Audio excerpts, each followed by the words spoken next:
Ирээдүйд таны хүүхдийг хөтлөх номч дунд сургууль хүсэж мөрөөд зоригтой суралц амжилт таны гарт номч дунд сургууль.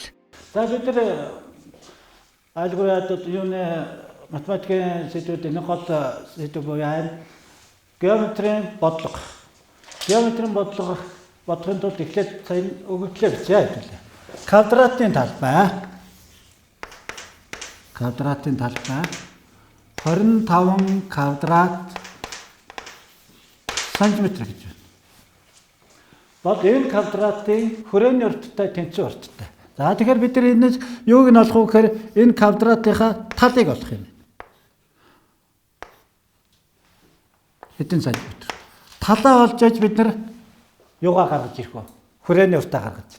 За одоо тэгвэл энэ квадратын хүрээний урт нь хэд юм бэ? Хэдэн сантиметр вэ гэдгийг бид нар гаргаж ирэх ёстой.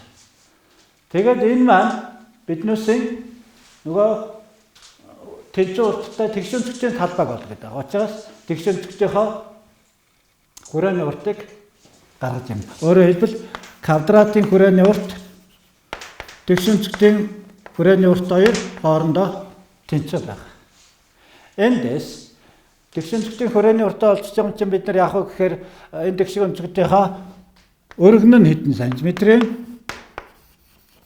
Урт нь хэдэн сантиметр вэ гэдгийг гаргаж ирчээж бид нар тухайн тэгшүүн цэгцийн талбайгаа бид нар гаргаж ирж чадна. За хэдэн квадрат энэ сантиметрээр өгсөн байгаа шүү. Тэрийг анхаараарай. За ингээ гаргаж ирэх хэрэгтэй. За бид нар бодлоо хийнэ. Квадратын талбай өгсөн байгаа. Квадратын талбай гэдэг бол талын А гэх юм бол А үрждэг нь А байдаг. Тэгшүүн цэгцийн дөрвөн талчин дөрвөл хоорондоо тэнцвэр шүү. За эндээ орлуулад хэдүүлээ квадратын сантиметр талбай нь 25 квадрат сантиметр. Тэнцвэр А үрждэг нь А. Энийхээ оронд бид нар 25 квадрат сантиметр тавьчлаа. Тэгэхээр ямар тоог хэдээр үржүүл энэ хоёр маань А гэдэг маань ижил тоо. Үсэг нь ижил байгаа учраас ижил тоо. Тэгэхээр хэдээр үржихээр 25 байдгүй гэдгээс тал нь 5 см гэж олдно биднээс. Өөрөөр хэлбэл орлуулад үзээ хөлтөдөө 5 см-ийг 5 см-ээр үржүүлнэ гэдэг чинь 5 5-ыг 25 см-ийг сантиметрээр үржүүлээд квадрат сантиметр гэдээ гаргадаг. За одоо бид нар квадратынхаа хүрээний уртыг эхлээд олох хэрэгтэй. Сая энэ талаа олчихлоо. Одоо хүрээний уртаа. Квадрат гэдэг маань дөрвөн талын тэнцвэр гэж сая хэлж өгсөн бид нар ярилцсан тийм ээ. Тэгэхээр дөрвийг үрждэг нь А буюу дөрвийг үрждэг нь за энэ А бол бид нар олцсон байгаа 5 см. Тэнцвэр 4 5-ын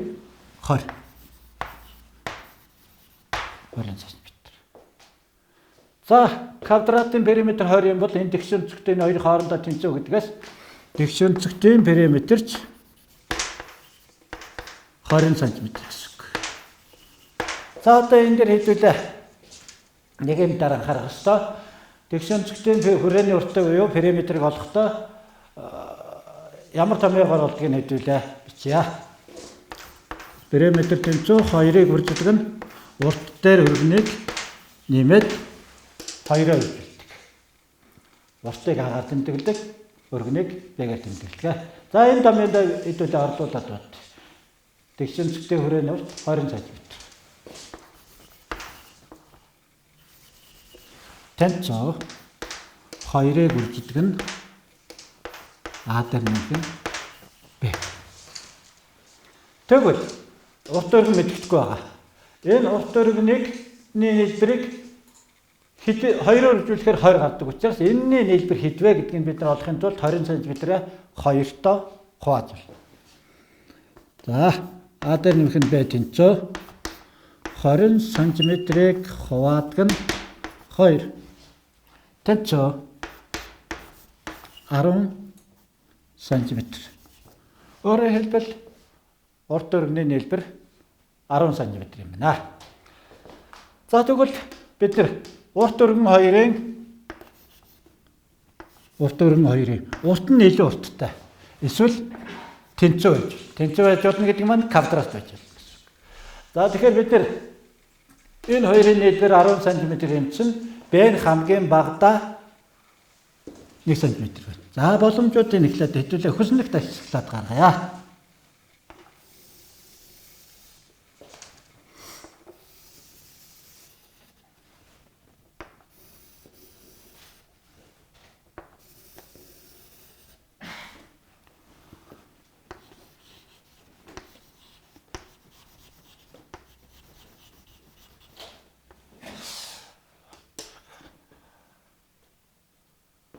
Энэ дээр чинь бид нар чинь талбайг нь олох хэрэгтэй.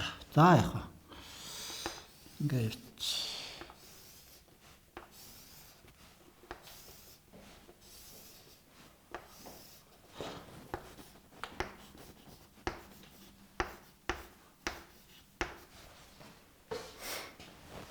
за Б нь бага өргөн нь бага урттай байдаг учраас эхлээд өргөнөө сонгож авъя.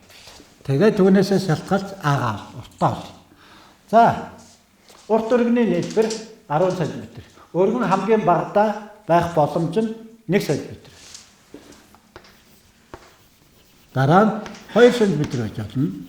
Дараа нь 3 см байж болно. 4 см байж болно. 5 см байж болно. За гэх мэт өснөлтмэн дутуул цаашаа гүйцээгээд бид нэр зурж яваад хэрвээ дэвтрээ хуудсан багтахгүй бол доотлолт нь таслаад нэмээд зураад явж болтгоо. За өргөн 1 см байхад урт нь энэ хоёрын нийлбэр 10 байдаг юм чи энэ хэд байх нь хөлтөдөө.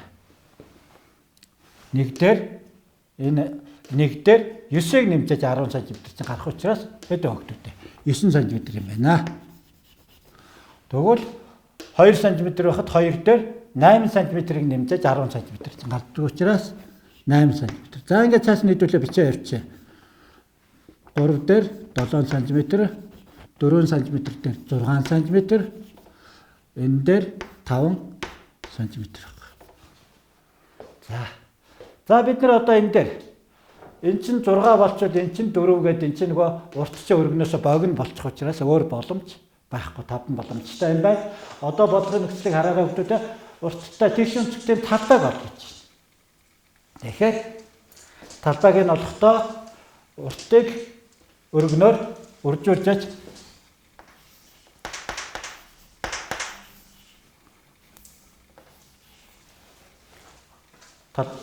тэгш өнцгтийн талбайг олдгоо. За хэдүүлээ энэ нэгдүгээр боломжн дээр олъё. Yes тэнцүү 1 см-ийг 9 см-ийг 1 см-ээр үржүүлж байна. За үржүүлээ өгтөдөө 9-ийг нэгээр үржүүлээд 9 см-ийг см-ээр үржүүлэхээр квадрат см. За хоёр дахь боломж 8 см-ийг 2 см-ээр олно. Үржүүлнэ. За 8 2-ыг 16 квадрат см. За тэнцүү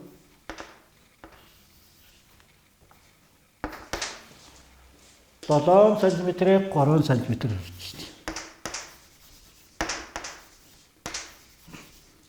байна. 7 3-ыг 21 квадрат см гэдэг. За дараагийн шийдлээ. 6 см-ийг үржиж гэн 4 см тэнцүү. 6 4-ийн 24 см-ийг см-ээр үржүүлээд квадрат см. За дараагийн боломж.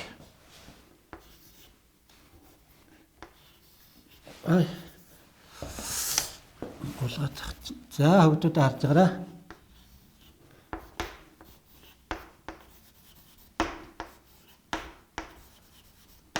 За 5-ыг 5-аар үржүүлэхээр 25 см-ийг см-ээр үржүүлээд квадрат см. За одоо өөр боломж байхгүй. Ингээд нийт биднээсээ шийд маань 1 2 3 4 5 янзын шийд гарч байна. Үнийгээ шийдэл бичнэ.